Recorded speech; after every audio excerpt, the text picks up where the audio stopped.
Sesiye жұмысына шақырылғанда, сегіз шақырылған аудан мәслихатқа сайланған 13 депутаттың бүгінгі кезектен тыс 37 сессияға офлайн форматта 9 депутат, онлайн форматта 2 депутат қатысып отыр. Доктор Манатбекұлы, Диабек Кенесбекұлы. 2 депутатымыз, яғни Ләззат Дәулетқызы мен Мақұлбек Жапарбекұлы денсаулығына байланысты қатыса алмауда. Депутаттардың көпшілігі қатысып отырғандықтан сессияны ашуға толық мүмкіндік бар. Қалай қарайсыздар? Сессияны ашылсын деген депутаттардың дауыс беруін сұраймын. Жақтап қарсы қалыс жоқ. Ендеше 8 шақырылған аудан мәслихаттың кезектен тыс 37 сессиясын ашық деп жариялады. Құрметті депутаттар, аудан мәслихаттың кезектен тыс сессиясының жұмысына аудан әкімінің орынбасарлары Ринат Ертаева, Айгүл Еңсерқызы, аудан әкімдігінің тиісті бөлім басшылары қала әкімін шақырып қатысуда. Бүгінгі сессияның күн тәртібіне ұсынылған мәселелермен таныстырайын. Негізінен қаралатын мәселелерге қатысты шешім жобалары өздеріңізге берілген. Және 4 сәуірде өткен тұрақты комиссиялардың бірлескен отырысында алдын ала жан-жақты талқылаған болатынсыздар. Сессияның күн тәртібінде бірінші Талас ауданы мәслихатының 2024 жылғы 25 желтоқсандағы 2025-2027 жылдарға арналған аудандық бюджет туралы нөмірі 33 шешімді өзгерістер енгізу туралы ұсынушы Наби Жантайбеков аудан әкімдігінің экономика және бюджеттік жоспарлау бөлімінің басшысы. Екінші мәселе Қаратау қаласының бірқатар құрамдас бөліктерін қайта атаулар беру туралы ұсынушы Мұхтар Нұржан Мұхтарұлы аудан әкімдігінің мәдениет және тілдерді дамыту бөлімінің басшысы. Хабарланған күн тәртібіне қосымша қандай ұсыныстарыңыз бар? Жоқ болса, сессияның күн тәртібін бекітуді дауысқа қоямын. Дауыс беруді сұраймын. Жақтап қарсы қалыс жоқ. Онлайн қатысып отырған кісілер дауыс беріп отыр ғой. Ендеше 37-те бір шешім бекітілді. Құрметті әріптестер, күн тәртібіндегі мәселелер бойынша тұрақты комиссиялардың бірлескен отырысында хабарламашыларды алдын ала тыңдаған болатынсыздар. Ұсыныс пікірлеріңізді айттыңыздар. Қайта тыңдаудың қажеттілігі бар ма? Жоқ. Егер қайта тыңдаудың қажеттілігі жоқ болса, шешім жоқ. Кешіріңіз, 12 миллион жаңа мәдениет бөлімінде Бөбек әкімнің шарасы туралы біз айтқанбыз, Рашидовқа алып келу керек етінді, қанша қаражат қай жаққа бөлінген туралы сессияны өткізу керек етінді. Соған кеше айтылды. Ана жерде тек қана телевидениені алып кетті, ата біз қолда 12 миллионға сұрағанбыз. Өткенде 20 миллион бөлінген, Жамбыл облысының 85 жылдарынан сондай сияқты осындай ашылып кетті. Айгүл Еңсерқызы, енді сіздің әлеуметтік сауалы, негізінде біз қаралып отырған қаражатты, енді сол шапанды киген азамат болсын біліп отырмын. Енді оның ұйымдастыру мәселесі бар. Республикалық ақындар айтысы болғаннан кейін Айгүл қазыларды шақырасыздар, Алматыдан, Астанадан. Айтасыз өзіңіз, бұл республикалық ақындар айтысы жоспарда ақпарат президентінің тікелей тапсырмас. Бұның ақындар айтысын біз өз еркімізбен қайда өткізбекпіз, өзіміз жоспарлап ұйымдастырамыз. Ол міндетті түрде бұның қаражатында барлықтарымыз облыспен келісе отыр. Солардың берген ақындарын, солардың берген жаңағы тиісті сценарий бойынша өтеді. Сондықтан бұл жердегі Асмир Рашидовтың айтқан тек қана телевидение ол кәдімгі өздерінің позициясын бере алады. Ал біз шақырылатын жаңағы жюриіміз бар, келетін ақындарымыз бар, және оған қажетті вспомогательный тиісті қосымша мынау құрал-саймандар дейді, оның барлығы ақшаның барлығын біз облыстың орташа бағының республика бойынша облыс өздері бізге бағындап береді. Мынау келетін адам түрлері маған келіп оның төменде келеді. ол жерде де республикалық тарихшы болғаннан кейін өздеріңіздер білесіздер, әншілердің өздерінің нелері бар, бағалары бар келетін жерлерде. Сондықтан бұл жерде бізге берілген сома, оны біз артық ешқандай жаңағы өзімізден ақша қосып жатқан жоқ. Берілген күндерде ол міндетті түрде ол кісілерді қолма қол жаңағы беріміз дейміз ғой, қолма қол қолымыз беріледі. Олай оны біз не қылмаймыз. Бюджет, жергілікті жердің бюджетіне қаралып жергілікті келіп ол облыс айтты деп ескі сарынды қою керек қой. Оны қорғай білу керек. Қорғай біліп, мінекей бізден сұрау керек сіздер қаржыда. Облыс айтты дейтін болса, онда неше субсидия тағайындап, неше бюджетті бекітеміз. Бекітпеу керек, облыстың бюджеті бекітіле берсін. Сенің расында бұл жерде ешқандай артық не жоқ. Рұқсат болса, Әсенов Рашин, әріптесіміз ғой. Енді оның ешқандай мен қиындығы жоқ қой, Нұржан Мұхтарович.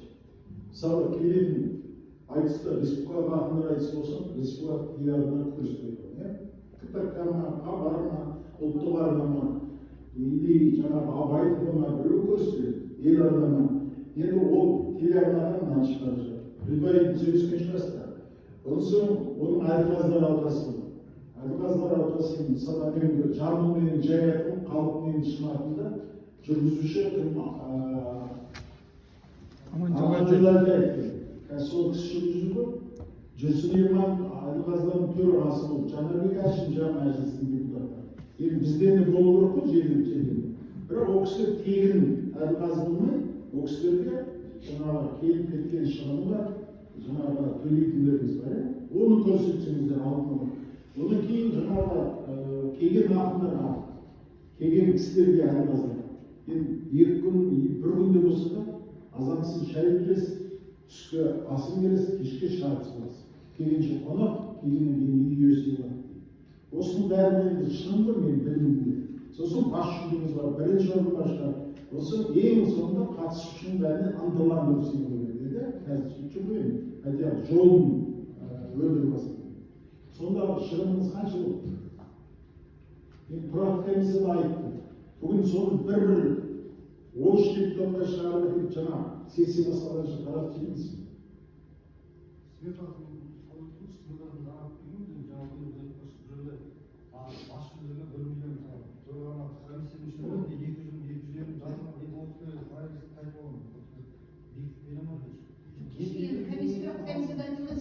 Жобамен бермедіңіз.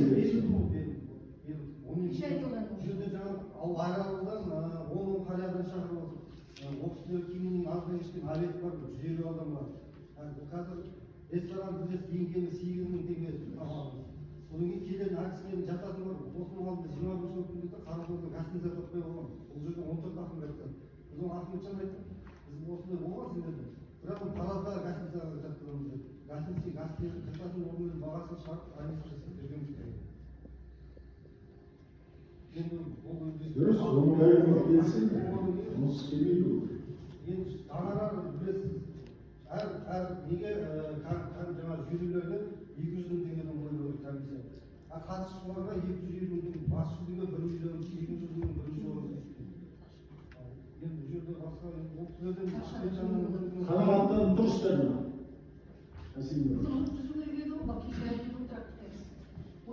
Былай етейік, құрметті әріптестер. Мен сізді білеміз. Сессияның кезінде болса, сіз бізге қатып қалғаны болмаса да, четкі профессионалистік өткізіп беріңіздер жаңағы. Енді әрине ол мәдениетке жатпайтын шығар, Жанарбек Әшім мәжілісінде сіз қанша мемлекеттесіз, одан сұрамай ақ қойыңыз.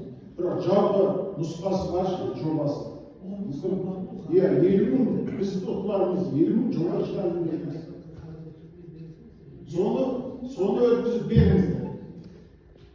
Нұржан Мұхтарович, соны өткізіп беріңіздер. Естіп тұрсыз ба? Айтыңыз енді. Мұхтаров, жаңа айтқан нәрсені қағазға түсіріп сол ғой қағазға түсіріп одан ешқайсың жеке сұрай алмайсыз ба? Ол ұят қой. Нұржан, оны даже ол кісілер емес, Ахметжан Өзбектің өзі шалғызынан түседі. Енді жобамен өткізіп жатыр ғой.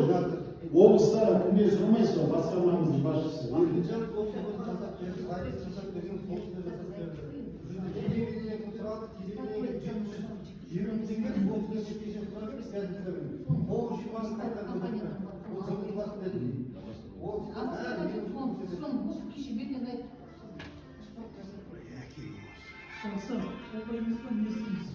Жасап бересіздер, айтыңыз. Встречный проверка жасатамыз бізде, депутаттық бастап бізде өзімізде де мәртебеміз бар. Бері салып, одан қарсы отырмаймыз. Келістік. Встречный проверка жасатамыз. Келістік. Онда, басқа мәселе жоқ бұл жерде. Онда 25-27 жылдар аралығынан аудандық бюджет туралы нөмір 33-6 шешіміне өзгерістер енгізу туралы шешім жобасына дауыс берулеріңізді сұраймын. Бірақ бұл жерде аппарат қалыптайсыз. Жаңағы айтқан мәселеге сіз арызасыз. Ол жаңағы айтысқа байланысты ол қиын ештеңесі жоқ. Бүгін шықса, ертең әрекеттеріне болады. Ендеше сол мәселені қарап, кеңінен толтырып, шешім негізінен бекітілсін деген депутаттардың дауыс беруіміз керек. Қарсы қалысша бір ауыздан 37-те екінші шешім бекітілді. Күн тәртібіндегі екінші мәселе бойынша Қаратау қаласының бірқатар құрамдас бөліктерін қайта атау туралы бұл жерде облыстық орманистикалық комиссияның қарауына ұсыныс білдіру үшін аудан әкімінің қаулысымен мәслихат шешімі арқылы ұсынылды. Бұл жерде Нұржан Мұхтарович, бұл да сіздің мәселеде. Қазір мораторий алып тастады ғой, көшірілді жоқ па? жоқ, жер атысулардың жаңағы табиғи Бұл мәселе жоқ. Бұл енді талқылауға шығасыздар. Онда бекітілсін деген депутаттардың дауыс беруі сұраймын. Жақтан қарсы қалысша бір ауыздан 37-те үшінші шешім бекітілді. Осымен аудандық мәслихаттың кезектен тыс 37-ші сессиясының қарауына ұсынылған мәселелер толығымен талқыланды. Шешім қабылданды.